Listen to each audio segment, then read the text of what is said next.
Hello friends, welcome to the Tech Legend channel. So friends, today I'll talk about CoolerMaster X Mighty 2800 watt power supply. So friend, CoolerMaster tease is 2800 watt power supply for up to 4 RTX 4090.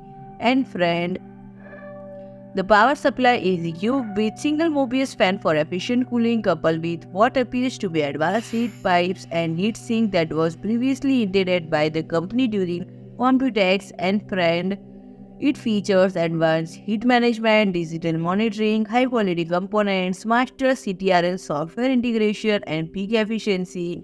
The power supply comes with master CTRL software support.